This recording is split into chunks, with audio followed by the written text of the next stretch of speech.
From Anshe Sfard Beth El Emeth Congregation, it's time to take 10 Minutes for Torah with Rabbi Joel Finkelstein.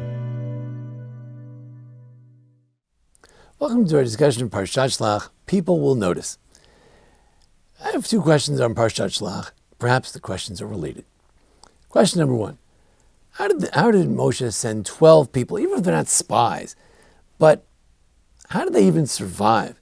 12 people, anashim, important people. How do you send a representation of 12 people to a country and not be found out? Second question, the end of the Parsha, and the Parsha of Tzitzit.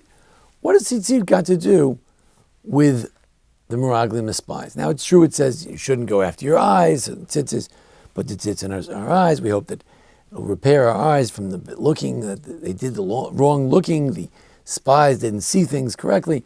We have to see things correctly, remember the mitzvot. But is there any other reason why the tzitzit are mentioned at the end of the parsha? So I'd like to suggest something just in the way of conjecture. I'd like to suggest the following.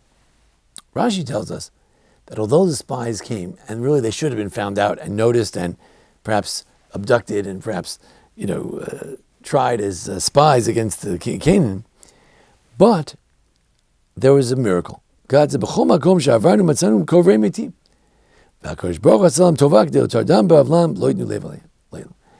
You see, wherever the Jews went, they saw funerals. So the spies had a bad eye. So they said, they're funerals because the land devours its people. They're always having funerals. Every land has funerals. But they saw it as something unique to Israel, that always too many funerals. They didn't know that Kadosh Baruch Hu, the Holy One, blessed be He, arranged that wherever they went, people were mourning. So nobody paid attention to these 12 people who happened to be walking by. Maybe it was a big crowd. No one noticed. So we see that in this parsha, the Jews should have been noticed, but they weren't noticed. Then God tells us, what I want you to do is, I want everyone to wear fringes on their garment. Fringes on your garment. That's very nice if you're living in a hilltop in the West Bank. If you live in some yeshuv where it's all Jews or all religious Jews, that's very nice. You live in a religious neighborhood in America, everybody's wearing the tzitzis out. Fine. It's a popular in thing to do.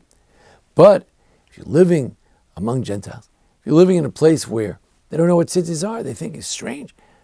Strings sticking out of his garment. Not only that, but maybe it's an unfriendly, hostile environment where people want to throw things at you or, God forbid, kill you or beat you up because you're Jewish. And what are you going to do? You're going to walk around with these unique strings that only the Jews carry, and you're sort of inviting hostility and anti-Semitism and acts of violence. So how does it work? So I want to suggest that there's a link.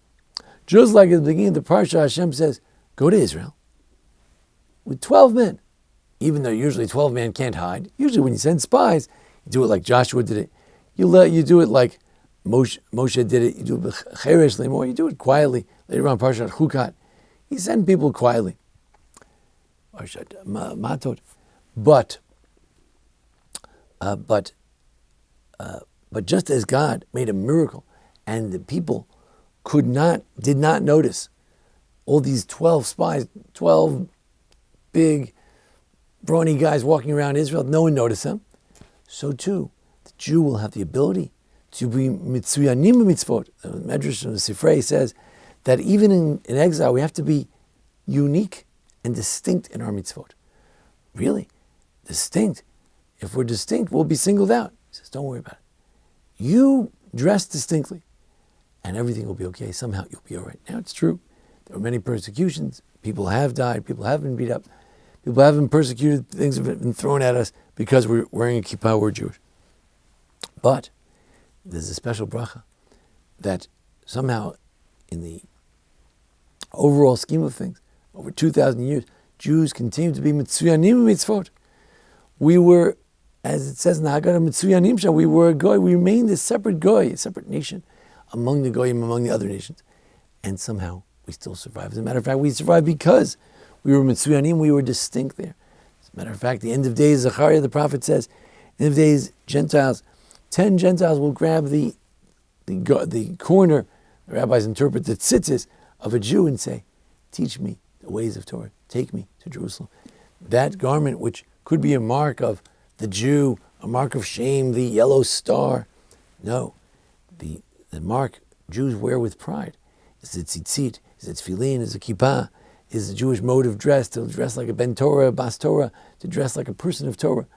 And these modes, although they make us very distinctive, although we could easily be singled out, although we could be singled out for persecution and all kinds of mockery, but over the great sweep of history, it proved to our advantage that we were mitzuyanim sham, we were distinct, we were outstanding in those places, and we remained a distinct nation who knew who we are, and a nation that the Gentiles could point to and say, there goes the Jew, there goes the people of Israel, testimony to God's commitment to the Jewish people. And you know what? Maybe we could learn something from them.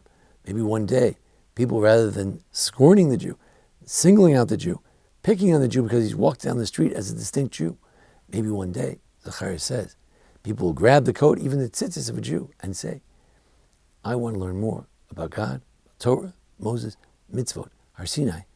Teach me, and we too will walk in your ways. Thank you for joining us here at the Anshe Sfar Beth Elam congregation for a discussion of the Parsha, the holidays. Thank you to Jason Lefkowitz, our producer. Thank you.